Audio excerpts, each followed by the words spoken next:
Thanks for that introduction, Stephen. Hope I can live up to it. Good morning, everybody. Yeah, my name's Duncan Denley.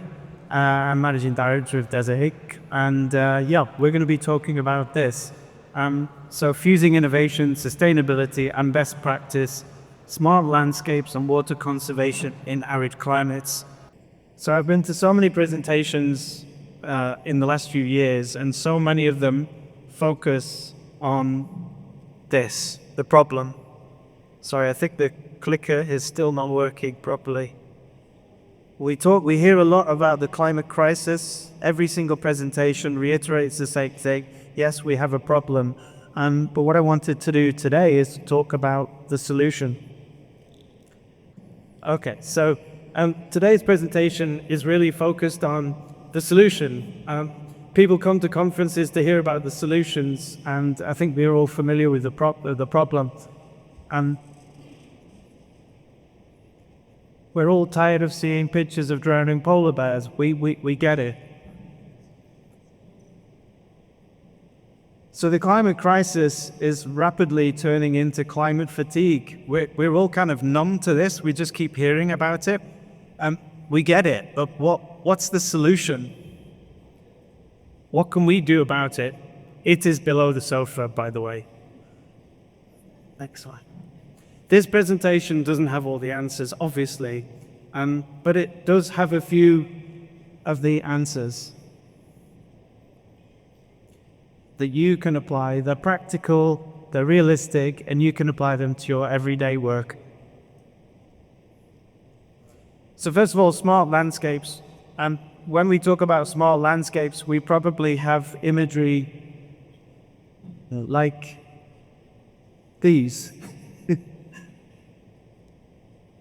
All right, so we're thinking about digital solutions, really technical solutions, and probably to many landscape architects, this kind of scares us. We're grassroots people, we're people of soil, the plants and things, and so we sort of think, well, smart landscapes, well, I don't know much about that. But actually, at Desert, we think about smart landscapes as the basic building blocks, as soil, plants, water, and materials. And so that's what I'm going to talk to you about today.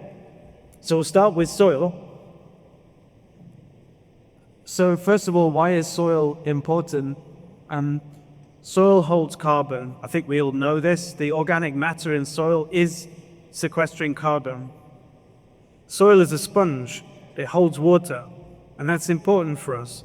Soil allows plant growth, obviously.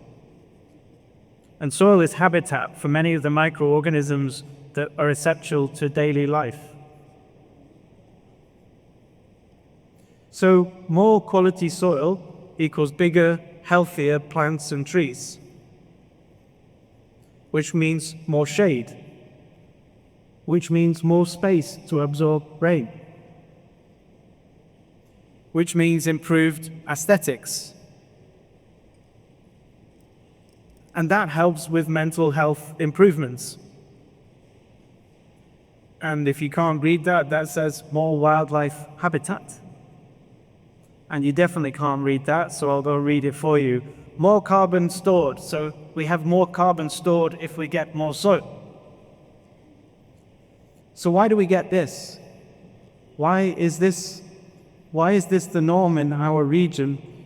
Trees planted in tiny little pockets of soil, maybe 1 meter by 1 meter, surrounded by red hot paving. And we expect on our renderings, we show these as towering big trees. So we need to give them more soil. So what I wanted to focus on today is how can we increase availability of good quality soil in our landscapes? So there's a few solutions here. One, which is really simple, consolidate your soil pits.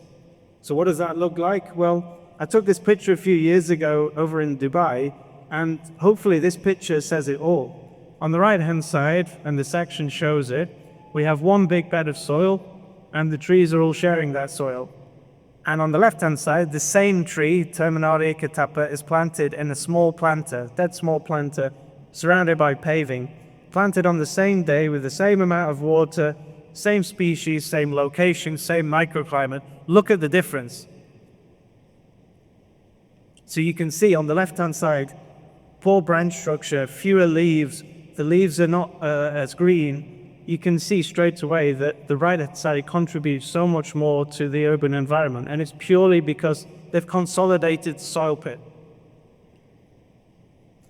So let's stop putting trees in tiny boxes. Unless you want to make bonsai trees, that's a different story. So this shows you what we can do. It's a really simple solution. Let the trees share a larger consolidated bed of soil, and then those trees will give you what you want. They'll grow big, they'll grow strong, they'll be resilient, and they share the water, the nutrients, and everything in that soil. But sometimes it's not as simple as that. In urban areas, we need car parking, we need roads, we need places for cafes to set their tables and chairs. We can't do that if everywhere is soil. So what do we do? Well, there's a small video here that we put together to show you this. So one of the solutions, and I've seen it outside in the hall there, one of the manufacturers of this solution, unfortunately can't read this, so it says, we excavate a pit. It can be on top of a slab or it can be in a streetscape, and you put soil cells. Those soil cells transfer the load of the traffic above through the recycled plastic cells onto a subbase below, which what that means is that the layer of soil, it's consolidated, it's full of air, it's not compacted, because if you think when you pave a surface, you have to compact, you have to lay concrete, that stops water going in, it stops air circulation, there's no gas exchange. These trees will grow like they're growing in a forest, but yet you can drive a fire truck over that soil. And we do it. We practice what we preach. This is a project in Al-Khobar, and these trees are growing big and strong because of a consolidated soil pit below. So they share one big soil pit. Below this is a car park, but we consolidate the soil pit, use the cells, and then those trees will grow big, strong, and healthy. And we can also do suspended decks for pedestrian areas. Here's a project we're working on in Abu Dhabi. As you can see, is a podium. It's on top of a car park, like many of our projects. So we consolidate the soil pit, we coordinate with that the structural engineers, we put the soil, and then on top of that we float a deck. And on top of that deck, the trees can grow perfectly healthily. The whole area is accessible for people to use. This is what the section looks like. So these trees literally grow like they're growing in a forest. They share all that wonderful soil and they're growing super healthy. And this is the experience that you get below. Have you ever sat underneath the dapple shade of a tree? Of course you have. You're all landscape architects and in the landscape industry. It's nice sitting under trees, but big trees that create this sort of shade. But in an urban area, we need area to walk, to host events. Right? So we can't just put soil everywhere. This is a solution that helps us. I'll talk about that blue box later. But if we zoom in a little bit, the paved area is on top of the slab, and then the decking solution sits on top of the soil, allowing the soil to breathe and be consolidated. And this is what it looks like and feels like. The other thing about water is if you see on the left-hand side, we can spend our limited water on ground covers, which looks nice, but it doesn't give us any shade. Rather than that, spend the same amount of water on trees to give you tree cover. That tree gives you a lot of greenery, which we all like, but also it gives you shade and microclimate benefits. So, in summary, spend your budget on quality soil and spend your water on trees. Let's talk about plants. So what's important about plants? Probably, if you don't know why plants are important, you're probably in the wrong conference, but I'm going to go through it anyway. Plants reduce heat. Plants sequester carbon. Plants give us oxygen. Plants are habitat. So plants are really important. So all plants are good. Yes, but they're not all created equal. Some plants are better than others. If we see this image, we see landscapes like this across the Middle East. Yes, it's nice, but it's high maintenance. It's very low biodiversity. It's poor habitat value. It's water intensive, and in my opinion, it's a bit boring too. There's nothing to discover. So let's stop defaulting to lawn everywhere. This is a project we delivered in Expo 2020, and this is a rooftop of the Sustainability Pavilion. All of these plants are native from the deserts and mountains of the UAE, and it's full of life, full of birds, full of the butterflies, insects. Really interesting, and hopefully you will agree that visually is interesting too. Xeriscape doesn't need to be just gravel. I took this picture last year in Mushrif Park. So this is not a natural landscape, but it's a naturalized landscape. And it's amazing, there's hiking, there's walking, it's full of birds, gazelle. We should be creating landscapes like this or designing systems that allow for landscapes like this. And we put together this little clip video to show you when you use these plants, what do they look like? What kind of textures and images? So these plants are xerophytic plants, native and adaptive. And just look at the colors, look at the textures. Many of these are native, like the equinox in the top right. This is growing on the mountains in these regions. And it's not that. But the problem is, as usual, the clients want lush green. How many times have we heard that? We want lush green. I'll take an example of how we deal with that. This is a project in Dubai, and the client wanted lush green. So we gave them lush green in about 20% of the property, right next to the villa. This is the 20% lush green. But the 80% is xeriscape, native species, naturalized species, local hardscape materials. And I think, hopefully you'll agree, it's interesting. Xeriscape doesn't mean boring, it doesn't mean tumbleweeds, it's just cactuses, It can look really interesting. So that's a way of fulfilling the client's brief and yet dealing with the water challenges we have, which brings us on to the next point. So why is water important in our landscapes? Water is scarce, obviously, we know that, and it's getting more scarce. Water is essential to life. Water is expensive and getting even more expensive, and it can be destructive, and I think we've all seen that in recent years. And in Dubai, we had massive floods in April. So how can we use water wisely in our landscapes? Again, we've got a few practical solutions. We've talked about this already, so I won't go over it, but using native plants uses less water. But we can also reduce the amount of area that we're actually irrigating. We can, if water effectively, and I know Ziad, who you all know, will have a lot to say about this, you can also capture, clean, and reuse the water that we do have. So first of all, let's start with reducing the irrigated area. So I've put together some very bad sketches, but hopefully it will make sense. So just irrigate what you see. So if your landscape's flat, like the grass image I showed you before, you have to irrigate everywhere because otherwise people will say it's not green. But if you just create landform, then you can reduce the area that you need to irrigate. It's not rocket science. But also if you can't create mounding and terrain changes, then use structured shrubs so that maybe, next to a highway, for example, maybe you don't need to see the land behind there. It's a temporary landscape. Often we deal with such situations. Use the shrubs so that what you see is green. Then you don't get those complaints that it looks sparse and it looks dry. The other thing that we often do is break up planting areas.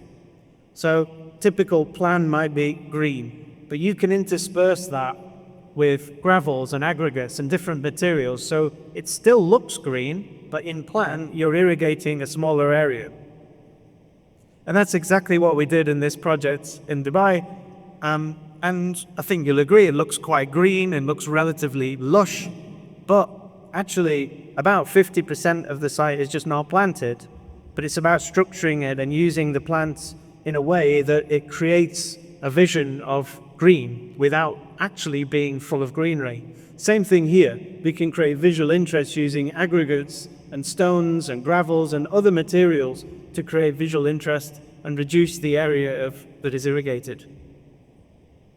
We can also effectively irrigate. So I think we're all familiar with the standard way of irrigating in this region. Spray the water on the surface and look at the way that the roots grow. They grow only where they need to. They get lazy, they stay on the surface. Half of that water evaporates. The other part just runs away and flows away. So that leads to shallow root system. It means that when it's windy, those trees collapse easily. And then when the irrigation is turned off, they die very, very quickly because their roots are on the surface. Rather than that, let's inject the water below the surface. And this is what we do as standard now at Desert Ink, and I know a lot of you will do the same, that you irrigate where the water is required, where it goes straight to the roots. The roots then have to find that water. They develop deeper root structures, which mean that they don't blow over when it's windy. And if someone switches the water off, those developed root systems mean that it can cope for a lot longer. That's what it looks like. This is one of our projects on the left. The other thing is we always think about water, but what about air? We forget that roots are partially to bring water into the plant, but they're also about air exchange, gas exchange. This brings air into the soil.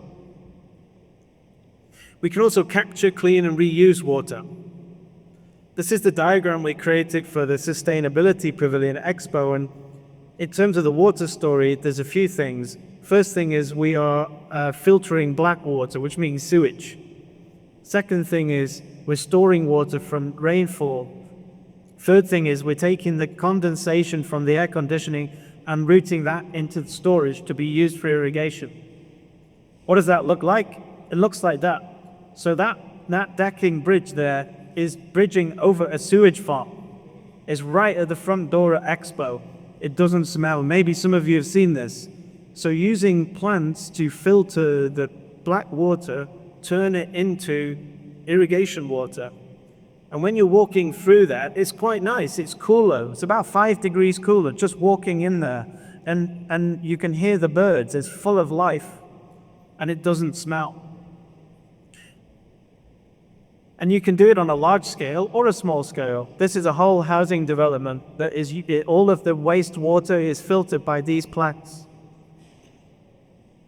Back to this little box that was on my earlier diagram. So in an urban area, we can capture water within the soil. So this is a diagram of the same project. So when we collect all the rainwater that falls on the landscape and on the roof of the building, we can channel it into void cells, geocells, within the soil profile, where it can sit doing no damage and it can slowly be used by the trees. Rather than send it into a stormwater system, or worse still, if it looks like the next picture, this is what we've seen, all of us, in the last few years. It will prevent this, but we need to build it in, all of these micro solutions dotted around our landscapes. Finally, let's talk about materials. Why are materials important in terms of sustainability? Well, a lot of these materials that we use will produce emissions, so we need to be smart about what we use. And also the maintenance of those materials creates an impact. And then there's a carbon from moving things from one place to another. And also if we do things smart, we can use materials that are from the local region and it has a resonance with the people. And you do this really well in Riyadh, using Riyadh stone. So what materials should we specify? Well, at Desert Ink, we focus on local. We focus on recycled or recycled content materials. Durable, we don't have to replace it in 3-4 years' time. And rapidly renewable, which means something like a softwood or a bamboo, it grows back very quickly, so we can use those materials. Here's another of our projects, using local materials. Again, Xeriscape doesn't need to look boring. We can use local stones from local quarries, less carbon, and it sits at home in the environment. So things from overseas, fancy stones from Brazil, we shouldn't be specifying these things. We should be using what's on our doorstep, and that will create landscapes that feel like they belonged in the area. Like this other project we did in Sharjah in the UAE. Embrace what we have around us and let that define how the landscape should look. Even the car park, we crushed the local stone, compacted it into a geocell, and it's a car park. It's not black asphalt. At this project, we avoided using concrete. We took the excavated stone from the building, we stacked it into gabion baskets, and we made a 5-meter high retaining wall from the waste material from the site. At this project, next to our studio, which is in the buildings up there on the right, when they built the Dubai Water Canal, they had left over 750 huge concrete blocks. So we took them. It was a waste material. We took them, we recycled them, and repurposed them into this park. It's now called The Block, named after the block that was going to landfill. We also used things like shipping containers and recycled scaffolding planks to build the landscape. This is rapidly renewable bamboo. Bamboo can grow up to 1 meter in a day. And when it does so, it sequesters carbon. It's much better than cutting down rainforests to use hardwood. This, you see Cabernet outside, we started using this material as well. It's a softwood that then is pressure impregnated with a special recycled content that turns it into a hardwood. It behaves like a hardwood. So in summary, sustainability is not binary. It doesn't mean that we have to be 100%. Getting to 100% makes most people quit. It's too hard. Take steps, small steps. And it's about collaboration. It's not just landscape architects, it's many other people with disciplines working together. Finally, it's not easy, but we should all do it. Hopefully you've enjoyed the presentation, and we're Desert Inc., and this is our vision, creating exciting places which enhance lives. Thanks everyone.